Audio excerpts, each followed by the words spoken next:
Let's get started, everybody. Thanks for taking the time to be here. I'm Marnie Owen, as most of you know. I'm here for the next day and a half. So this is one of my final major tasks here is to go through this training on advising. So we're gonna. I miss you, Marnie. Thank you. I'll miss you all too. We're gonna go through some general information about advising. I'm going to introduce those of you who haven't seen it to the CEMS Faculty Advising Handbook. And then we're going to go through some information about Navigate, which is the university's new advising and retention software. Some of you I know have gotten some training in Navigate. For others of you, this will be brand new. The Navigate portion of today's training is really intended to be a basic overview, get you familiar with what the system looks like, and we'll talk about some things that you can do to be ready for the trainings that will happen in October. So as you know, each department will have its own Navigate training in October with my colleague Matt Manns. So we'll talk more about that in a little while. I'm going to send around a few things. One is the Student Data Systems Access Acknowledgement Form. So this is something that the Vice President for Enrollment Management Office has asked us to have faculty sign just as an acknowledgement of the information that you have access to as part of Navigate. If you sign it, I'd like to take that signed piece of paper from you at the end of the session today. And if you decide not to sign it, that is your choice. But I'm going to send that around. I am also going to send around a copy of Making the Most of Advising in CEMS. So this is a document that we worked on a few years ago. It got vetted through the CEMS faculty, through the college meetings at the time, but we've updated it a little bit, tried to keep it current. The reason behind making this document, and this is something that lives on the website as well, it's something that we remind the students about prior to advising season, or prime advising season, I should say, every semester, really was to make sure that students understand that the advising relationship is their responsibility as well. It is not only you as faculty members or those of us in the Student Services Office, it's not only our responsibility to be reaching out to and engaging with students around advising, it's something that students have responsibilities for as well. So this is on the web. You don't need to take a hard copy, but I am going to refer to this a few times throughout today's presentation. So if you'd like to take a copy, please feel free. Lastly, I will send around a sign-up sheet for attendance. So if you could just sign in, your name and your department would be helpful. And I am recording this. So if you see this big band around the screen, that is Screencast-O-Matic, which is recording my screen, so that this is something that can be referred to in the future. How many of you are aware that we have an online CEMS Faculty Advising Handbook? A few of you. That's totally fine. This is something that is not very old. This is something that the CEMS Student Services team and I worked on last spring, worked with the leadership on, and we kind of had a very soft launch of it last year. But this training is where I wanted to ensure that all of you are aware that this resource exists. So the first thing I want to do today is go through the advising handbook. I am not going to go through it in intimate detail. It is there as a resource on our website. If you have your computer or your tablet or smartphone with you and you want to follow along, please feel free. You don't have to. But if you go to the CEMS webpage, it is a link from the menu of the main CEMS webpage. Most of the time, I just Google CEMS Faculty Advising Handbook, and this is the only thing that, well, the first thing that comes up.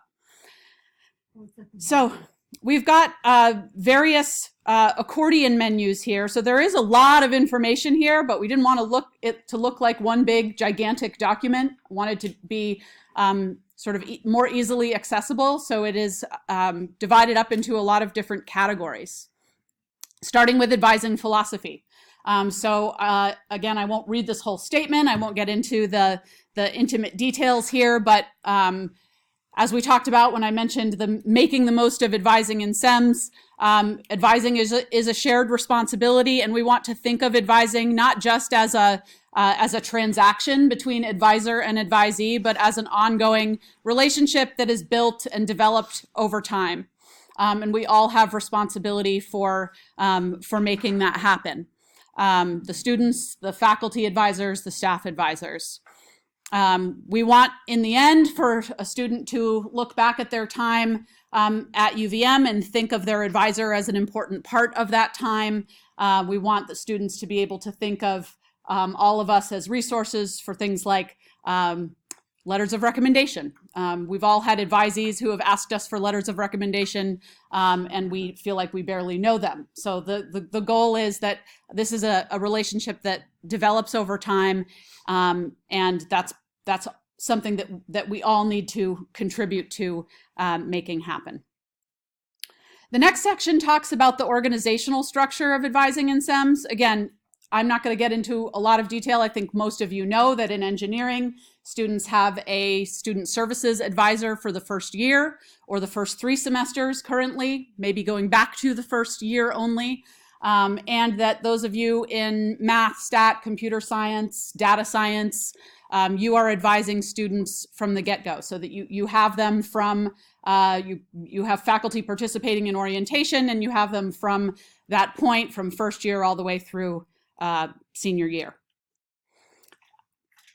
As you all know, even students who are not primarily advised out of the CEMS Student Services Office, there are certainly other services that our office provides to all students in the college, some of which are advising related and some of which are a little bit more kind of nuts and bolts registrarial type things, like changing their student status, academic probation and dismissal, etc. So there are many things that we do for the college as a whole, but we also have some primary advising responsibilities within the Student Services Office.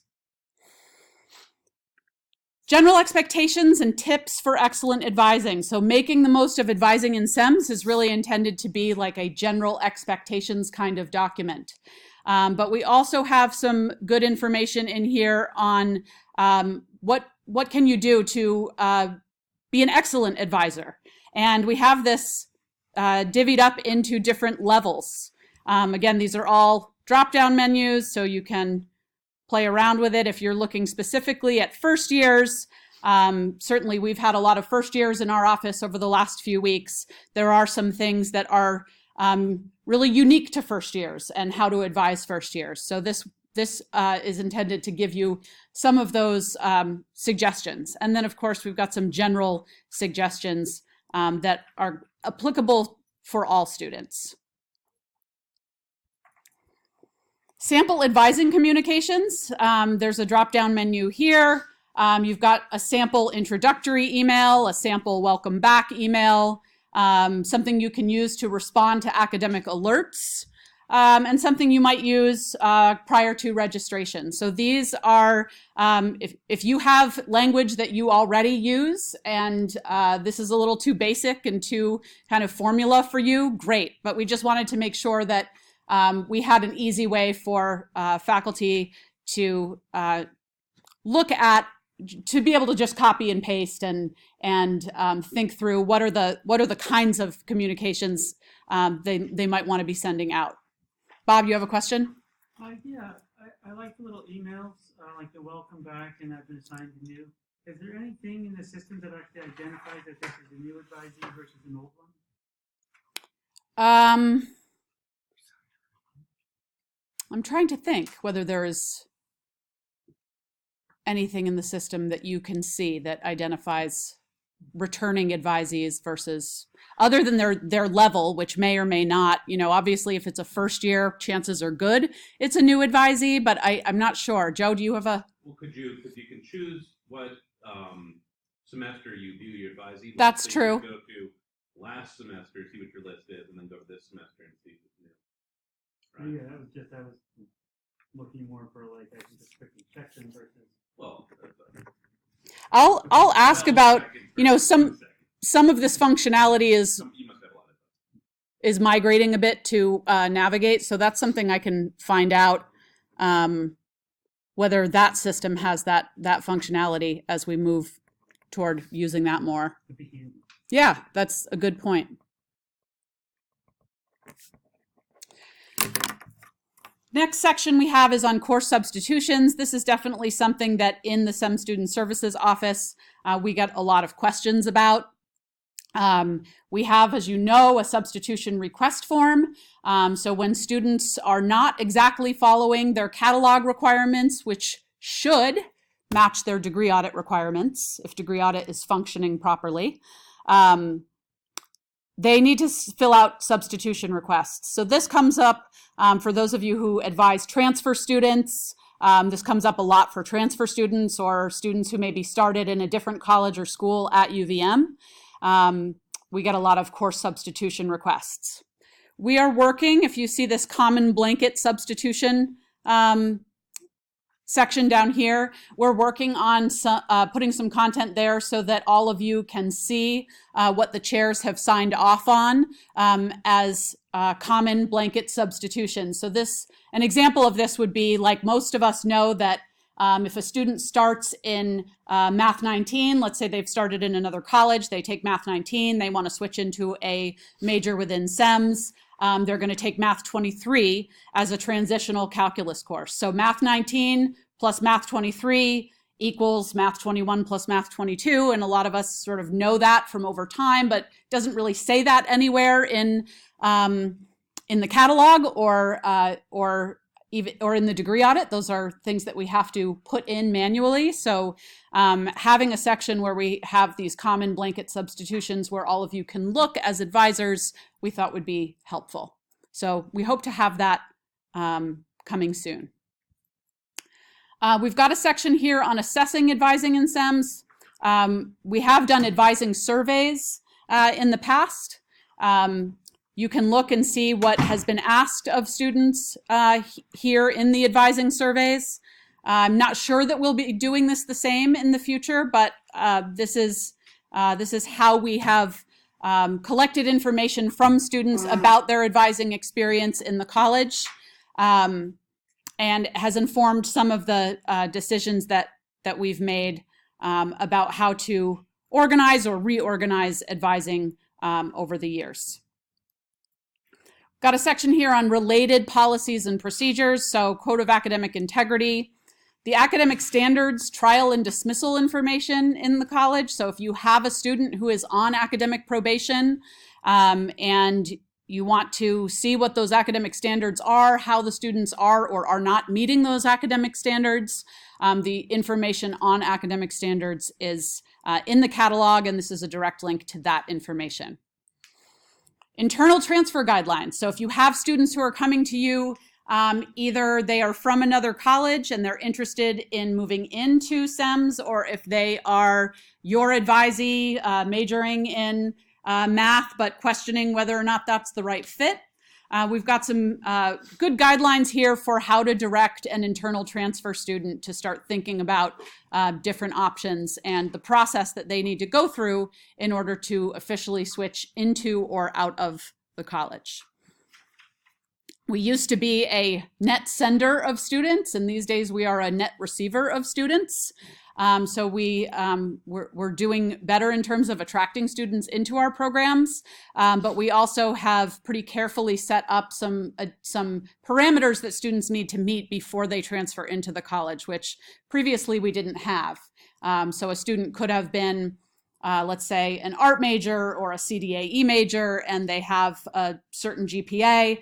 That means they would be in good standing in the college, so we bring them in, but they haven't taken math and science coursework in the past, and so we have made some additional stipulations before allowing students to internally transfer from other academic units. That information exists in those guidelines as well. There is a link to everybody's favorite policy, or every parent's favorite policy, I should say, FERPA, so that talks about student privacy rights. Got a section here on interactive advising tools. So many of you are familiar with the MyUVM portal. We use that for a lot of different functions, but it does have an advising tab, and a lot of the functionality within that advising tab, I think, is in the process of migrating over to Navigate, but it does still exist in my UVM. We have some links to videos and documentation about how to use that information.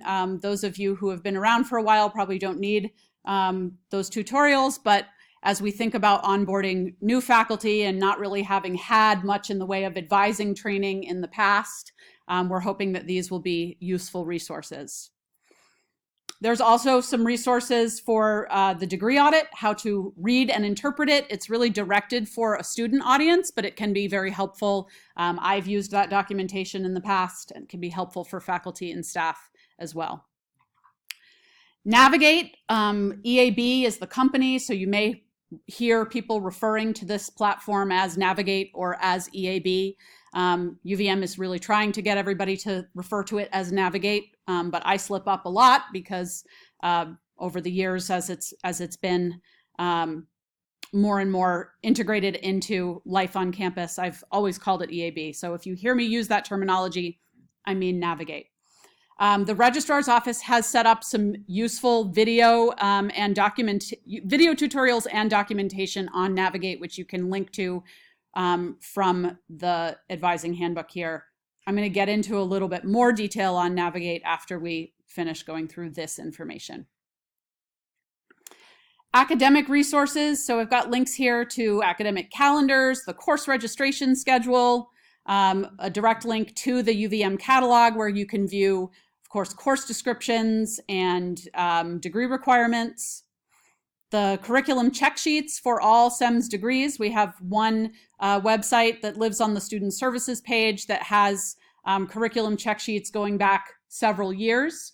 So curriculum check sheets, we create new ones every year. They are done by catalog year. So as you know, the catalog requirements can change from year to year. So as you're working with students, their catalog year will appear in my UVM and in Navigate. So you just want to make sure that if you're using a curriculum check sheet in conjunction with advising that you are doing, you're looking at the correct catalog year. Just as a note, this came up yesterday in the session that I did. Students can change catalog years. The way we ask them to do that is to submit a major change form where they just put in the notes that they wish to change catalog years. We've asked the registrar's office in the past to just create a catalog year change form. Maybe at some point they will do that. They have not yet. But students can move into a newer catalog year. So if a student matriculated in 2017 and they like the 2019-20 catalog better, it better fits the courses that they've taken, they can change into a newer catalog year. Students just cannot move into a catalog year prior to their semester of matriculation.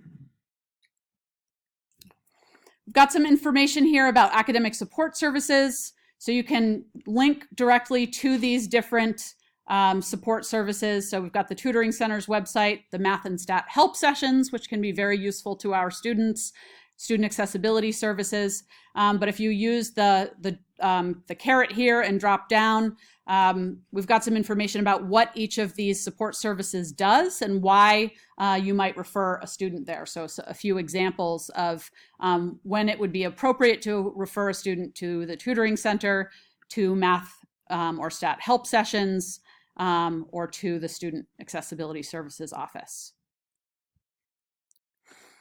There are also a lot of student support resources on campus that are non-academic or I guess ancillary. So there's information here, same type of information about CAPS, about the Career Center, about the different identity centers on campus, and why you might refer students to some of these offices and services. There are some faith-based resources on campus as well. Links to those live here. And then, of course, some frequently asked questions. So the FAQs section, most of these have come from questions that we've gotten from all of you. But I am certainly happy to, in the next day and a half if you have things that you really should be, that you think really should be included here in the FAQs section. I'm happy to think about putting those in there. Then we've got some resources to learn more about advising. If you're interested, NACADA is the Global Community for Academic Advising. It's a professional association that many of us in the Student Services Office belong to. But they have a faculty advising community and a STEM advising community that might be useful resources if you're interested in learning more. So that is the CEMS Faculty Advising Handbook. I hope you'll all find it useful, especially this semester with a quite understaffed Student Services Office. I hope that this can be a go-to place where all of you can look for answers to advising questions before going to them. Just a quick note about some other information that I recently put up on the web on the Student Services website. There's a resources for faculty and staff section. And there's a grading and roster management FAQs document here. And mostly for admins and chairs, there's a schedule of courses, process and responsibilities timeline. For most of you, I think the grading and roster management FAQs might be helpful. This is not advising necessarily, but just wanted to let you know that this is out there. Disenrolling students from classes, how students get into classes after the add drop period. You have to add them to the course roster, so it gives you information on how to do that. Assigning incompletes, withdrawals, etc. So hopefully this will also be a helpful resource for you. So now I'd like to get into a little bit of information about Education Advisory Board's Navigate advising platform. This is a retention and advising platform.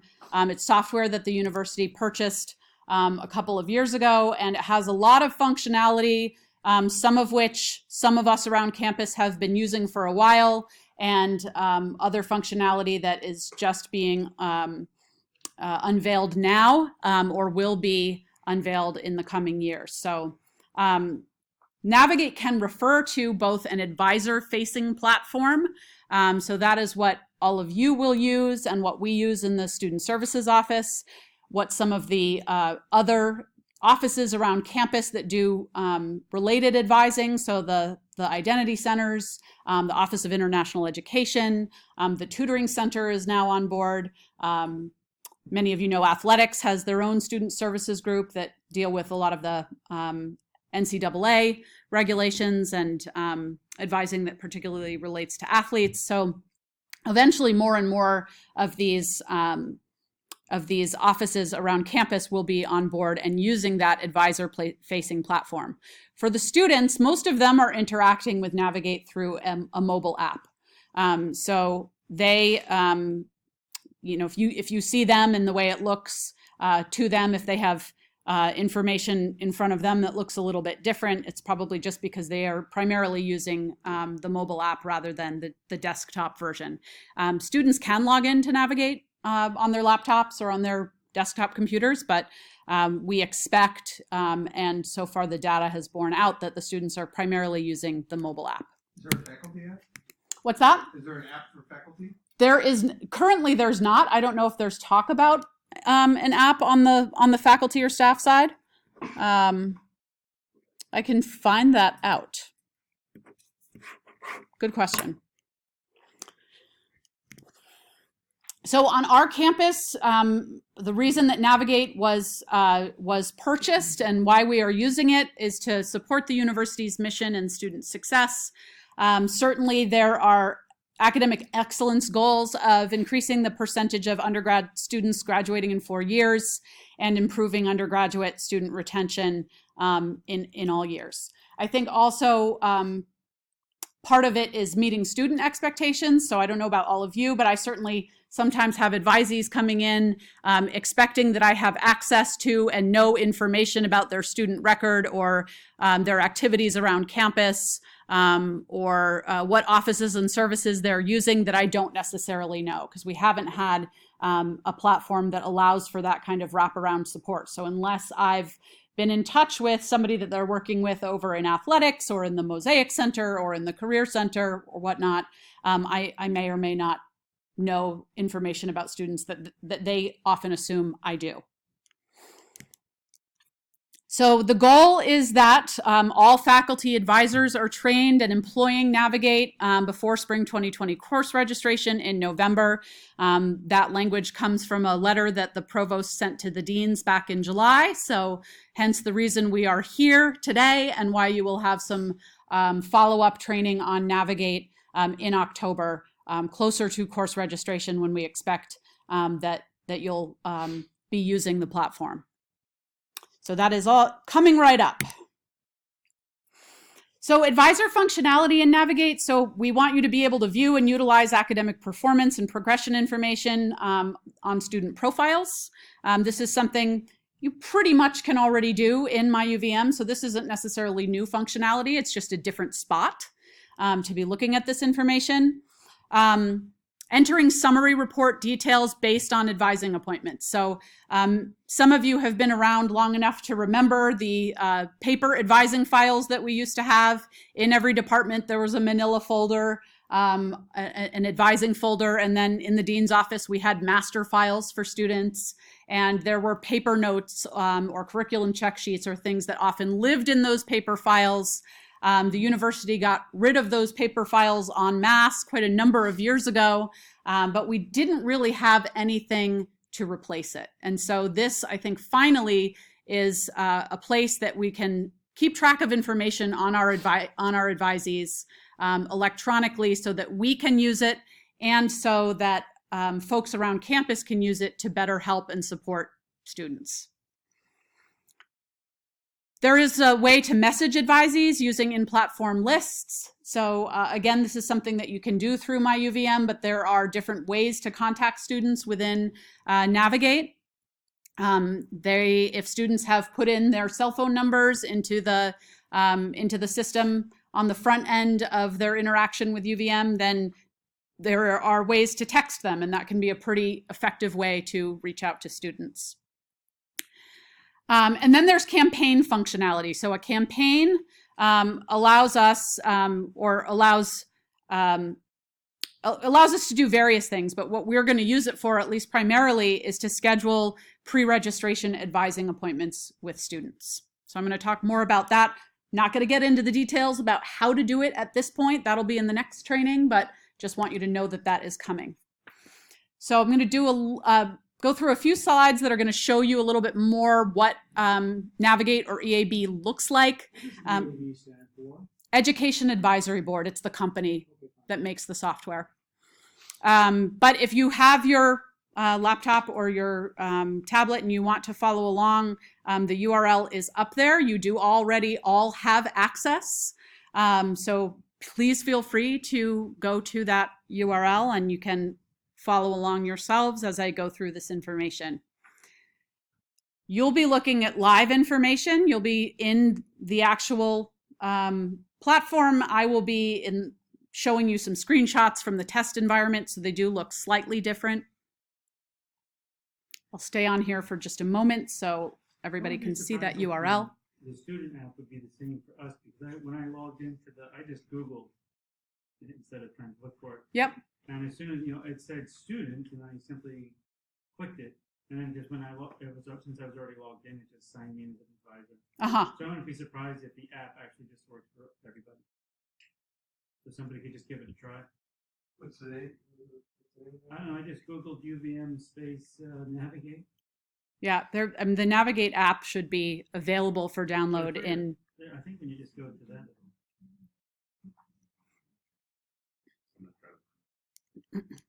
All right, so I'm going to go through some screenshots just to show you what this looks like. So you all will have both a staff home and probably a professor home, and that little caret there allows you to toggle between the two. So the professor home is going to primarily show you students that you have in class this semester, whereas the staff home is going to show you advisees. We're not really going to get much into using Navigate to message class lists and to manage your classes. I think that functionality already exists in Blackboard. Many of you are using Blackboard. Sometimes we use MyUVM to do that. And so this is a function that exists there, but not one that we're going to talk very much about. Yes, Tony? There's the URL www.campus.ead.com. UVM. Oh, that's for the UVM. Thank you. So should we use it So- to make appointments for students or just not bother? I will get to that. I'll be talking about that in a few minutes. In our classes versus advising. You could use it for that if you wanted to. But we don't have. You don't have to. No. May not be a bad thing. No. So you can see where the red arrow is pointing on this staff home. You can use that to enter a term. So just like Joe was saying with MyUVM, you can look at your advisees term by term here. The magnifying glass there that you see on this window, but it exists over here as well. You can look up a student, and that's a way to be looking up information on a student who may or may not appear in your advisee list or your class list. You can look up students by name or net ID right there.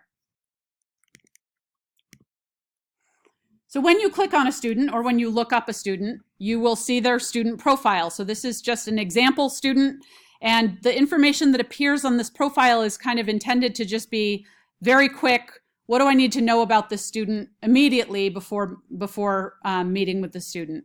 So this is the overview. It shows you how many D's or F's the student has, how many withdrawn courses, cumulative GPA, total credits earned, etc. It's also going to tell you their major, and it's going to give you some, you can't see it on this screen, but it'll give you some other information about them that you saw back here. So they have different categories that might exist in the banner system that get transferred over here. So if they're in state or out of state, if they have a minor on their record, what learning community they're living in, whether or not they're an ROTC student would probably appear here. Sometimes some additional information that can help guide your conversation with them. When you're in the student profile screen, you can go right to report on appointment. So if you're meeting with a student, whether they've scheduled an appointment or not, we'll get into scheduling in a minute. If you click on report an appointment, you will get to this screen. So this is where you can record information about what you talked about during that appointment. There are some guidelines that I will post in the advising handbook, and I'll also be sending out probably tomorrow to everybody who came to training over the past few days. There are some guidelines around what kinds of things you want to put in your notes and what kinds of things you don't want in notes in these reports on a student appointment. So information about class recommendations, certainly if you want to, if you've tried to convey to a student that they are missing certain requirements that they weren't aware of, that would be a great thing to put in here, to have some documentation that you and the student talked about that. But you're also potentially referring students to resources.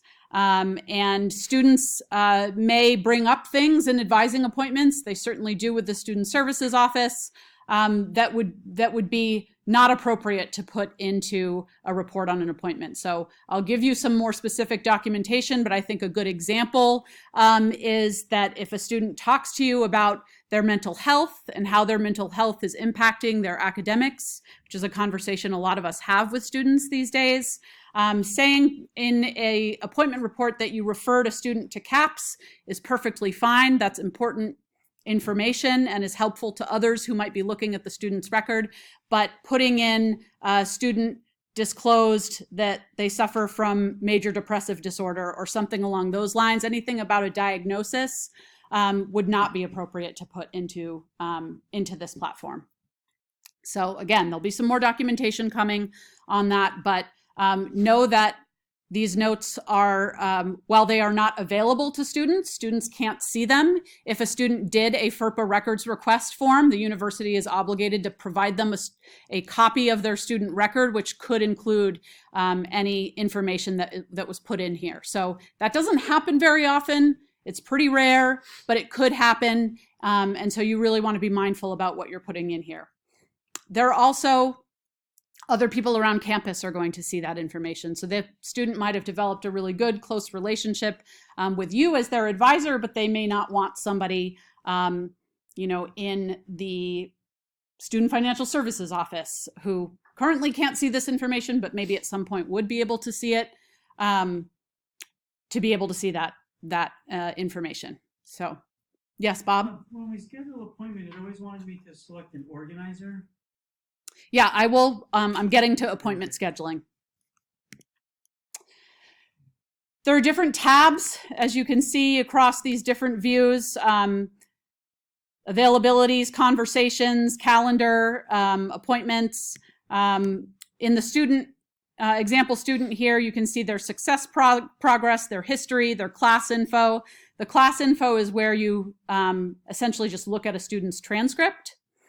And the history is where you'll get to if that student has had other advising appointments, and you can click on those appointments and you can see what you've written the last time you met with this student, or maybe if you're in engineering, you are meeting for the first time with a student who has had a student services advisor for the past 2 or 3 semesters, and there'll be some information that's helpful for you to review prior to your meeting with the student or during your meeting with the student that can help guide your conversation.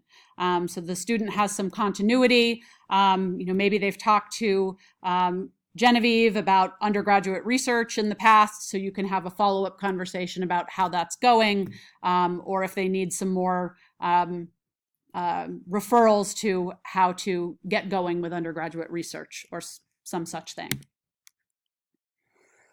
So next steps, how are we going to be using Navigate EAB going forward? There is going to be a nuts and bolts of Navigate training in October. These are the different dates and times for those October trainings. A few faculty have asked whether if they can't make their own department's training but can make another department's training, if they can go to that alternate training. There's not going to be any real specific departmental information in these trainings. We just wanted to do them in smaller groups and at meetings that faculty are inclined to typically at least show up for. So we worked with the chairs to try to schedule them during times that were existing meeting times. But if you can't make one of those and can make another department's training, certainly feel free to join that. Advising campaigns. So this is going to be for appointment scheduling. So every faculty member, every CEMS faculty member with advisees will be setting up a campaign for advisees to come in and meet with them for advising appointments during advising weeks. And I'll talk about how we define those in a moment. What the campaign does is it allows students to schedule appointments online and or through their apps. Students and advisors both receive automatic confirmations and appointment reminders through Navigate. So one thing that's really cool about these campaigns and the students having that information in their app, my colleague Amanda has probably used this functionality more than any of the rest of us, and her no-show rate has plummeted because students get that reminder, and if they haven't put it in their calendar, it's there whether they like it or not. So that has been really helpful for us in student services, and I hope will be helpful to all of you. As an advisor, you'll be able to see your appointment queues, click directly into those scheduled appointments, and then click directly into entering your notes on those appointments. So, Marnie, will we be able, like, when we send this pointing invitation, will we be able to set up a calendar? Yep. With what blocks of time we have? Yes. And then first come, first served, right? Yep. So yes, I will talk more about that. So the calendar for this semester, the schedule of courses is released to students on Monday, October 21st. These dates have, by the way, been entered into the CEMS calendar if you're using that in your Outlook. That's the day the schedule of courses becomes available. We'd like everyone to set up their advising campaigns by Wednesday, October 23rd. So those trainings that I talked about a few minutes ago conclude on October 17th. So hopefully that gives everybody time to set up their campaigns. CEMS advising weeks. So we are standardizing those this year. They've been a little bit more department to department in the past. Why does it keep doing that? Sorry. So CEMS advising weeks are the week of October 27th and the week of November 4th. That is to prepare for course registration, which opens this year on November 11th and runs through, or at least the opening runs through November 15th. So as you all know, registration opens to different classifications of students throughout the week. So the first day, grad and med students, the second day, seniors, the third day, juniors, so on and so forth. Yes, Christelle. Will these advising weeks be announced further in advance? I would assume so. I think they're going to be on calendars further in advance in the future. These are pretty standard to what most of the departments have done in the past. It's been maybe shifted by a week in the past. One thing that's just a note that might be helpful for you all to know about this coming year. The calendar, Thanksgiving is very late this year, and usually we have the advantage of having the first years run into all their registration problems and then go away for a week. This year they don't go away for a week. They're here for a week afterward before they leave for Thanksgiving break. So it's kind of been a nice respite where we've been able to kind of look at the schedule and clean things up and maybe adjust classrooms and availability to make sure that by the time they come back, things are back in order or in the way that we want them to be in the schedule of courses. That won't happen this year, and so that will be a little interesting, maybe mostly for the CEMS Student Services staff and the chairs, but I think it's just useful for everybody to know about that calendar shift. Navigate interfaces with your Outlook calendar. So if you're using Outlook Calendar, which is the university's official calendaring system, great. If you are not using Outlook Calendar and has just been waiting for the perfect moment to switch over to Outlook Calendar, this is a good time to do it because of the way that the system interfaces with Outlook. It is not required that you use Outlook Calendar for you to be able to set up campaigns and for you to set your availability, but all of the information is pulled directly into Outlook and it's super helpful. So just know that you have that opportunity. There are some good instructions in the Navigate platform for syncing your calendar. We will cover that in the nuts and bolts trainings, the next step. But if you'd like to get ahead of it and kind of see what it looks like, it's fairly straightforward, and there are some good instructions there. Yes, Joe. You might have said this, and I might have missed it, but are we going to be? Is it mandatory that we have all of our advisees come to us for an advising week, or is that the choice of the student? It is the choice of the student ultimately. To take advantage of your offer to meet with them or not. And then the second question to that, so if we get no response from the students, should we make a note in the system that no response, or the student decided to work on their own? As we move down the road and advising becomes more of our, look at how we're being evaluated. Mm-hmm. Make sure I cover all bases so that if I reach out to students and they don't respond, yep. Should I put something in there to say that I tried to reach out to them? That's a good question. I think you could do that. The campaign kind of record that? Well, the campaign will record if somebody no-shows for a scheduled appointment. So that will be part of the student's record in Navigate that they no-showed. But if they never set anything up, you'll be able to see that that student was part of a campaign and maybe didn't respond to the campaign. But whether or not you want to include a note, I think that's a good question. And people have come up with really good questions over the past few days, some of which I can answer and some of which I will shoot back to the VP for Enrollment Management Office to try to get some clarification on that. So I'll ask Sarah for thoughts on, whether or not it is helpful to record a note that a student never responded. It's a great question. So the in-platform help center is a super helpful resource in and of itself, but the registrar's office, they have a Navigate for faculty and staff section that is getting more and more populated by the day. So right now there are some video tutorials, some step-by-step guides that live there, and hopefully there'll be more and more content there. We hope to have a video and or some documentation to help you set up these campaigns, and you'll be hearing more about that in the next phase.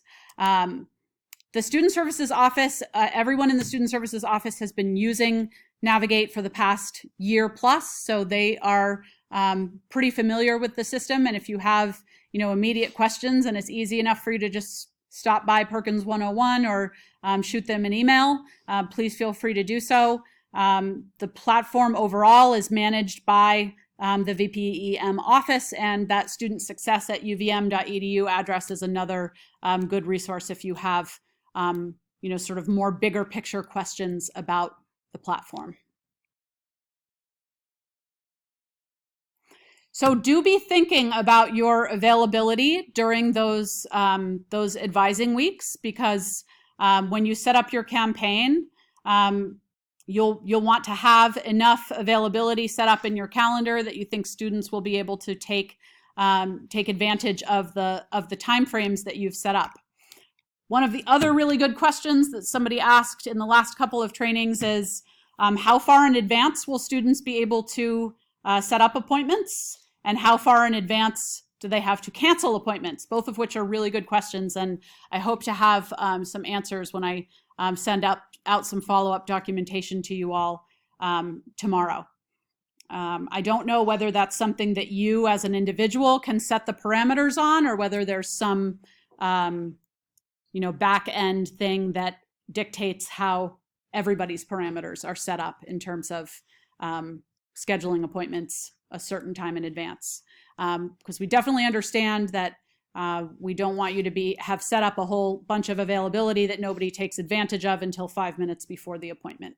So we're thinking about that and how to manage that.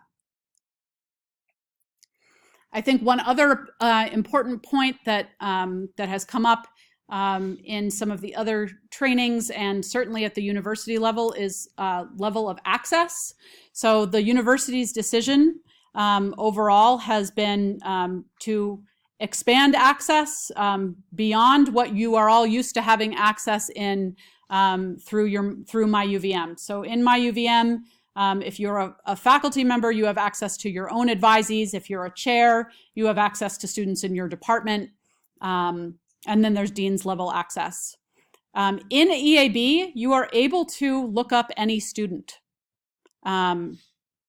You still want to be using your advisee lists, and you don't want to be looking up students for any other reason than providing them legitimate academic advising. But know that capability is out there. And the reason for that is really primarily so that if you do have a student who comes to you, and certainly over the years, we've had a lot of examples of this, faculty calling our office and saying, so-and-so is here to meet with me. I'm not their official advisor, but I've kind of been acting as their advisor. I can't see their information. So rather than having to deal with those kinds of situations, I think the decision was to expand the access. It's considered a best practice by a lot of the other institutions that use this software, but I know people have also had concerns about it. So I just want to put that out there as well. Joe? So I search my name and I come up. I can't click on my record. It says I don't have access. And I'm just curious what the system has about Like I said, Maybe you can check. See if you can. KUPRLE. I can't bring up my own record. Well, do you have a student record? Well, no, it says advisor next to it, but I'm just curious what's in the system. Well, for me. you do have an advisor and probably professor identity in the system. So if you're looking up your own net ID, it's probably just showing that that Okay, exists. that's all. Okay, it's just weird when I click on it. Tony? so our students, I assume they have access to their academic record. They have access to their academic record in that they can look at their transcript, they can look at their degree audit, they can look at all the things that they've been able to look at really in the past. I don't know that there's any additional information that they are getting in. So a couple of times in the past, when a student asked me to formally advise them, Mhm. they pulled up their own record. Uh-huh. And I was able to look at it. Mm-hmm. Yep, they'll still be able to do that. Yeah. One thing that that I discovered actually only this week that I found very, very helpful about looking at information in EAB versus in MyUVM. For those of you who have been using Degree Audit in the past, you know that when you click on Degree Audit from MyUVM, it brings up the Degree Audit screen and you have to say, oh, what's that student's name and net ID again? Because you have to enter it all again. If you click on Degree Audit from a student's profile in Navigate, it will automatically bring up that student's degree audit, which sounds like a really simple thing, but it saves time and it has that additional functionality. So just know that that's there. I've been, for the last year still looking up degree audits through MyUVM and not realizing that that capability existed. Yes? A question about degree audits. Would it be possible to add, or maybe this already has it, for the functionality to degree audit for a different degree? So I had a student come to ask me, what would it involve for me to switch from a CS major to a math major? Yeah. But because they were a CS major, I could only see what progress they were making towards their CS major. I couldn't see what they were missing from a different major. It does have that functionality, and I can show that to you. What if, isn't it? Yep, it's called a what if. Or maybe I just couldn't find it and thought also. I tried to add it here. See, here I go going to degree audit through MyUVM because that's the way I've always done it. And then it does that the first time, which is always great. If you get to the degree audit screen and you look up a student, does somebody want to give me an example student? Oh, you can take one of mine, McKenna Black. Okay. First name McKenna, MCK. like that. Okay, so McKenna is coming. Oh, good. She's not in our college, so we're not. She's not in a That's fine. Let's run her and see what she'd look like. So she's a studio art major in CAS. So I'm bringing up her audit here, and if I click down here on what if. Where'd you click that? Oh, what if? Yep. So let me go back. So this is her default degree audit. This is studio art, right? It looks like it's grayed out, this what if. It is kind of grayed out, but you can click on it. And then you can come down here to CEMS, and let's see what she'd look like as a CS major. You pick a catalog year. We'll leave her in 16-17. Note that you do need to pick a major. It looks like you already have, but we have these tagged degrees in CEMS. So actually what you were picking up there was a degree. Now you have to pick a major. Maybe she wants to be a Chinese minor. You pick a minor. Those come up over here in the chosen area of study. And then you go to process what if up here. Yeah. No, she's got a lot of work to do in her CS major and her Chinese minor. CS 21 though. Good. Yep, she's got all her university requirements met there, but she's got some of her math requirements met. And then you can also do that if they want to change their catalog year too. You can also do that just if the student wants to change their catalog year. So for those of you in programs that have had a lot of change over the past few years, you can run them in different catalog years. Let me say one note about this though. If the student has any exceptions coded into their degree audit, those exceptions are not going to show up when you run a what if, because the way the requirements are coded, it's different from year to year. So the exceptions, we kind of in the student services office know that if a student changes catalog years, after we process that, we look back, see, did the student have any exceptions? Is there anything I need to transfer into the new catalog year? But just keep that in mind as you're working with students. Is there an exceptions report so that we can? You can see exceptions that have been coded at the bottom of the degree audit. This student doesn't happen to have any, but that's where they'll show up. Somewhat related, just does this have the feature to say, like, I had a student in my office the other day wanted to know, like, he was shooting for a certain GPA, Mm-hmm. and I was like, well, I'm not sure you're gonna get there, no matter how well you do. Mm. But I thought there was a tool that you guys used for like GPA calculator. Do you have a GPA calculator that you can say if their GPA is this today? Yeah.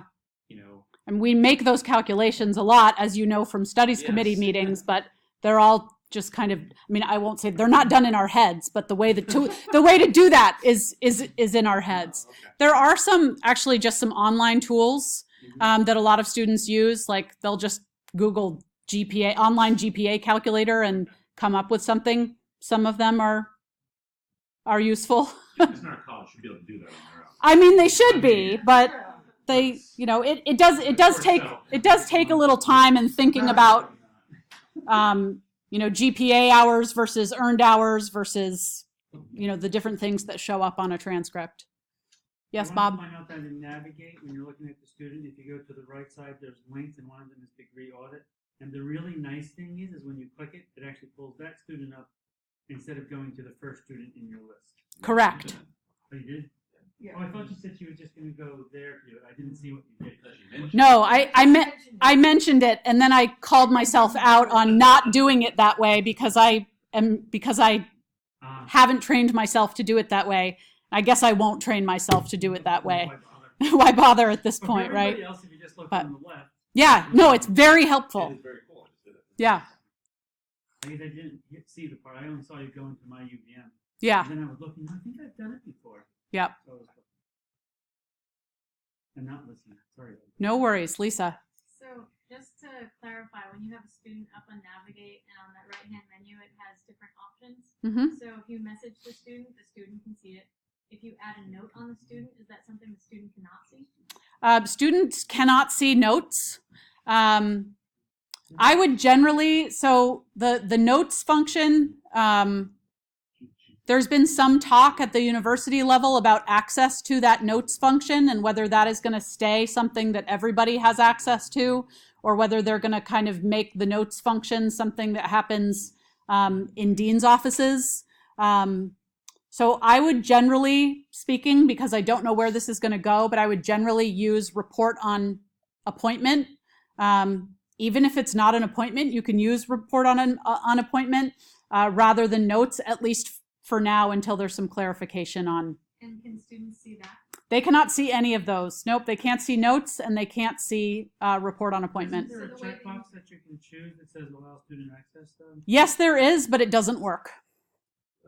Okay, so students can see messages and reminders, and that's really all that they can see. Yeah. What we've input for our notes and things. Right. So the messages they can see. So a lot of you have probably received messages from our office that we've actually done through Navigate. You may not have known at the time that it's through Navigate, but for us in student services in the past, we'd go into my UVM, we'd look up their schedule, and then we'd have to look up who the faculty member teaching that is, and then put it into an email, send an email saying, so-and-so has mono. If there's any flexibility you can offer, thank you very much. And you know how those notes typically go. In Navigate, we can go to a student, look at their schedule, click on send message to professor, and reach all of you at once, and then have that recorded in Navigate. Unfortunately, right now, and this has been one of my personal pet peeves with the system, right now that message is connected to me and not to the student. So the student can see it, but if you go and look up the student because you have them as an advisee next year, you can't see that a note was sent out on this student that they had a concussion, which might be useful information for you to know as an advisor that the student is maybe still recovering from a concussion. So I hope that in the future, those communications will be connected to a student's record and not to the person who is sending it. But just know that that's out there as well. What's the issue and alert? Or add to watch list, those two items. Those are functions that are not ready for prime time, so you don't need to worry about them for now. Other questions? I'm sure a lot of the mechanics of how we use it will be prescribed in the next. Yeah, and there'll be some good documentation and videos as well. But yes, hopefully the next training will help you all get into the system and maybe even launch those campaigns. It is pretty user-friendly, and I think the best thing about the system is that we really haven't had a good way to keep information about students and to communicate across campus about students. One of the things that will be coming in the future is a way to create a case. So if someone comes in to me to meet with me as an advisor and we start talking about issues related to how they are or not meeting their NCAA compliance standards, or maybe they're an international student and we're worried about visa compliance, or they have a scholarship they're worried about losing. I can create a case that I can then ping Student Financial Services or Athletics or OIE so that those offices know, hey, there's a student here with an issue related to your wheelhouse, and we want to make sure that student gets connected with you. So essentially you're creating like a case management system. That's not, again, there's a lot of functionality that is going to be rolled out slowly, but I think that will be very helpful in the future. Yes? Is there any discussion about grad students being on this platform? Yeah, there is discussion. So that's a great point that I forgot to mention. So the students who are in Navigate Now are all matriculated undergraduate students. And their grad students currently are not in the platform. CDE students are not in the platform. And there are discussions about bringing both of those populations into the fold. I hope it happens, but it has not yet. Great. Well, I appreciate everybody's time.